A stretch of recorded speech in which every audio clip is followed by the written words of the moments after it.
자, 우선 이재명 대통령이 이번엔 다주택자들의 대출 연장 문제를 지적했습니다. 최근 이 대통령의 부동산 안정화 관련 메시지를 잠깐 보겠습니다. 지난달 23일에 첫 메시지가 다주택자 양도세 중과 유예 재연장 없다라고 못을 박은 거고요. 그리고 5월 10일부터 세금 부과를 시사한 거죠. 이후에도 팔면서 내는 세금보다 들고 버티는 세금이 비싸다. 그래도 그렇게 할 수 있겠냐며 강경한 의지를 보였고 대비 안 한 다주택자 책임론을 또 언급하면서 시장을 압박했습니다. 이달 초에는 똘똘한 한 채를 경고하면서 비거주용 투자 목적의 부동산 거래에 대한 부정적 평가도 명확히 했습니다. 그리고 오늘 대출 연장 제한 필요성까지 강조했는데요. 자, 일단 여 부대변님, 지금 재차 3차 계속해서 다주택자들을 압박하면서 오늘은 대출 언급까지 한 그 배경, 이게 생각보다 시장의 변화가 눈에 띄지 않는다, 이런 판단 때문일까요? 그런 것 같지는 않고요. 예. 지금 여러 언론 보도에 따르면은 지금 이제 부동산 매물량이 증가하고 있다, 이런 소식이 있습니다. 네. 그것을 보면은 대통령의 SNS에 뭔가 이제 시장이 반응하고 있다, 이렇게 조금 해석을 할 수도 있는 것 같은데요. 저는 지금 이재명 대통령이 다주택자 대해서 그렇게 지금 고강도로 이야기하는 것은 어떻게 보면은 지금 부동산 시장에서 신규 아파트 공급 있잖아요. 네. 그러니까 신규 아파트 공급만으로 이 부동산 수요를 잠재울 수 없다. 이거를 어떻게 보면은 좀 깨달은 것 같습니다. 그러니까 저는 계속해서 제가 주장하는 것 중에 하나가 이 신규 아파트 같은 경우에는 기존에 있는 아파트보다 가격이 비싸고, 그리고 또 그 아파트 공급도 새로 지어야 되니까 3, 4년 후에 나오기 때문에 그렇죠. 지금 시장을 기다리고 있는, 그리고 시장을 끌어올리고 있는 이 대기자들한테는 전혀 이 심리적으로 이제 공급되는구나 느낌이 안 들거든요. 네. 근데 지금 대통령이 꼬집은 다주택자 그리고 또 그 매입 임대 아파트 같은 경우에는 즉시 바로 나올 수 있습니다. 그러니까 시장에 바로 즉시 공급되는 효과가 있고, 네. 두 번째로는 신축 아파트 같은 경우에는 무조건 가격이 높지 않습니까? 그런데 지금 이제 지금 다주택자들이 물량 내놓는 거는 구축 아파트이기 때문에 기존에 있는 아파트보다 가격이 높을 이유도 없습니다. 그렇기 때문에 지금 이재명 대통령께서 이 부동산 시장의 공급이 굉장히 부족한데 이 공급 부족을 신규 아파트 새로 짓는 것에서 찾는 것이 아니라 기존의 다주택자들이 가지고 있는 물량, 임대 사업자들이 가지고 있는 물량을 조금 정상적으로 시장에 다 내놓게 하는 게 실제 공급이 되겠구나, 이 생각을 하신 것 같아요. 공급에 있어서 좀 실효성 측면에서 좀 시간도 걸리고, 맞습니다. 또 뾰족하게 서울에 어디 새로 짓는다, 수십만 호 이런 것도 현실적으로 어렵고. 네, 사실상 서울에 땅이 없고요. 예. 지금 이제 서울에 있는 그 임대 사업자들이 가지고 있는 다주택자의 아파트의 물량이 42,000호라고 그러거든요. 네. 그런데 지금 정부에서 129 때 대책을 내놓은 게 서울에만 3만 호입니다. 근데 그 3만 호 중에서 임대 아파트 비율이 있기 때문에 3, 40%는 빠져요. 그러면 한 15,000세대가 공급되는 것인데 그것도 3년 후에.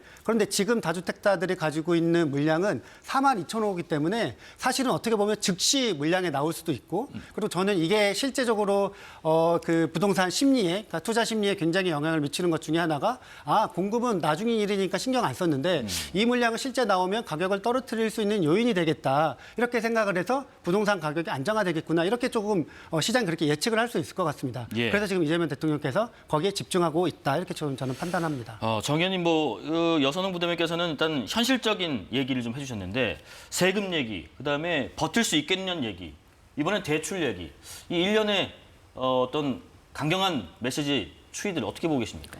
지금 다주택자라고 하는 분들도 그렇고요. 무주택자도 그렇고 1주택자도 그렇고 각각의 사정을 일반화하기가 굉장히 어려워요. 경우의 수가 다릅니다.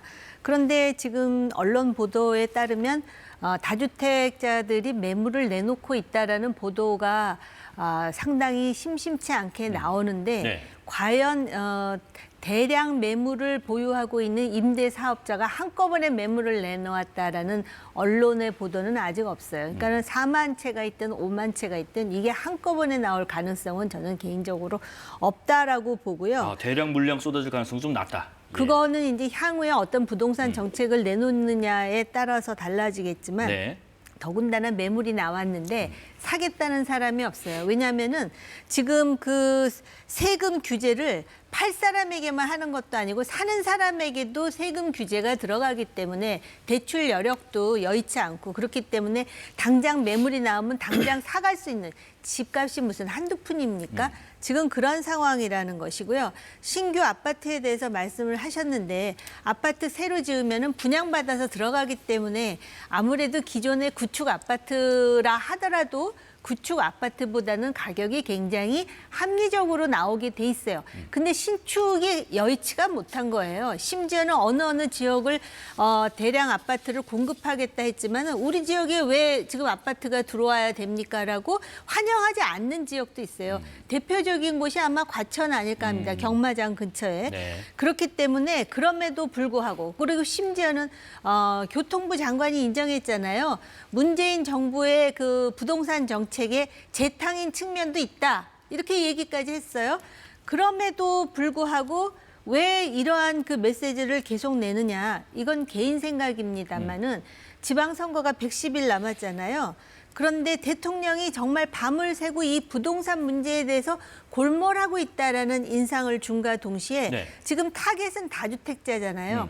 다주택자도 여러 경우가 있다니까는요. 강남에 여러 채를 가지고 있는 그런 악성 다주택자도 있을 수 있지만 실제로 강남엔 집이 없고 집값을 합해도 강남에 있는 한 채 값도 못한 그런 다주택을 가지고 있는 분들도 네네. 계실 거예요. 근데 다주택자 그러면은 사람들은 어떻게 인식을 하냐면 있는 자 이렇게 인식을 하고 있기 때문에 소위 상대적 박탈감이라든지 아직 주택이 없는 서민의 입장에서는 뭔가 대통령이 우리를 위해서 뭔가 있는 자들을 압박한다라는 인상을 줌으로써 제가 볼 때요. 네. 이게 대통령 지지율이나 지방선거에는 꽤 순기능을 할 거예요. 민주당 정권에. 근데 궁극적으로 이것으로 부동산 문제를 해결하느냐 저는 없다라고 봅니다. 지금 지지율 얘기하셨는데 그럼 한번 보겠습니다. 오늘 나온 대통령 지지율입니다. 지난주 대비해서 일단 5%포인트가 올랐습니다. 63, 잘 못하고 있다 26 이렇게 나타나고 있습니다. 다주택자, 부동산 안정화에 대한 강경한 메시지. 정 의원님 말씀하신 것처럼 이 지방선거 앞두고 또 명절 연휴 앞두고 그래 서민들을 위해서는 굉장히 우리를 위해서 생각해 주는구나라는 인상을 주기 때문에 이런 부분들도 반영된 수치라고 볼 수 있을까요? 어떻게 보세요? 그렇게 볼 수 있을 것 같습니다. 예. 그러니까 부동산 문제 같은 경우에는 역대 어느 정부에서도 해결하지 못한 문제이기도 하고 그게 이제 개별적인 여러 요소, 경제적인 요소가 있지만 구조적인 요소도 측면이 이제 없지 않아 있기 때문에 그 문제를 잡는 거는 사실은 굉장히 어렵죠. 그런데 지금 이재명 대통령께서 예를 들면은 어떻게 보면은 지금 이제 여론조사 지지율이 잘 나오고 있어서 대통령께서 부동산 언급하는 이런 것들이 좀 긍정적으로 반영되고 있다 이렇게 좀 볼 수도 있는데 예. 만약에 여론조사가 잘 안 나왔다고 하면은 선거 앞두고 부동산 괜히 어려운 문제에 쉽게 결론이 나지 않는 문제를 건드려서 또 결국에는 또 세금 이야기까지 나올 수밖에 없기 때문에 이거는 선거에 도움이 되지 않는 거 아니야? 이렇게 좀 생각할 수도 있을 것 같은데 그렇죠. 지금까지는 어쨌든 지지율이 좋게 나오고 있고 국민들께서 대통령의 이 진심 그리고 대통령이 꼭 시장과 싸우겠다고 하거나 아니면 그냥 일부 집을 가지고 있는 그런 1주택자들 유주택자들 아니면 부자들 이렇게 뭔가 문제 삼는 것이 아니라 네. 그 다주택자들, 그러니까 투기성 다주택자들의 타깃을 집중해서 이분들에게 그동안에 정부가 이야기했던 것들을 바로잡겠다. 가장 대표적인 게 양도세 중과하는 부분도 이거 정부가 계속 원래 중과하겠다고 했는데 계속 유예를 시켜줬는데 예. 그 유예도 이제 없을 것이다. 그러니까 괜한 믿음을 안 주겠다. 어떻게 보면은 주택 시장에 자리 잡고 있는 비정상적인 비시장적인 요소와 싸우고 있기 때문에 국민들께서 지금은 좀 이제 좋은 반응을 보여주시고 있다 이렇게 좀 평가를 할 수 있을 것 같습니다. 정 의원님 이 조사가요 한국갤럽 자체 조사고요. 전국 18세 이상 남녀 1,000명, 1,003명 대상으로 조사를 했고요. 10일부터 12일까지 무선 전화 면접 100% 방식으로 했고요. 표본 오차 95% 진료 수준에 플러스 마이너스 3.1%포인트입니다. 방금 말씀하신 그런 이유들이 지금 대통령 직무수행 평가에 나타나고 있는 것이다. 이렇게 지금 해석하면 될까요? 여론조사도 예. 심리인데요.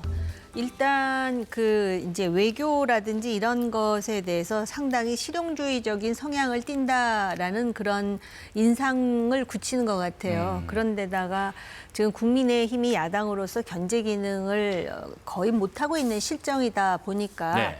실제로 민주당에서도 합당과 관련한 내용이라든지 또는 지금 그 사법 개혁과 관련한 논란이라든지 분명히 제기할 수 있는 문제가 있음에도 불구하고 그거는 정치인들의 문제고 대통령은 국정 운영과 민생에 상당히 골몰하고 있다라는 이미지 메이킹을 하는 데는 성공한 것이 아닌가 이렇게 생각을 하는데요. 네. 이제 부동산이라든지 또는 체감하는 그 민생 경제에 대해서 시간이 흐를수록 이제 그 국민들이 어떤 인식을 다시 갖게 되겠죠. 왜냐하면 변화가 실질적으로 체득이 되지 않는다면은 네. 그때는 이제 다른 의견을 보이겠지만 지금 상황으로서는 대통령에게는 더할 나위 없이 좋다라고 지금 판단할 수 있을 것 같습니다. 네.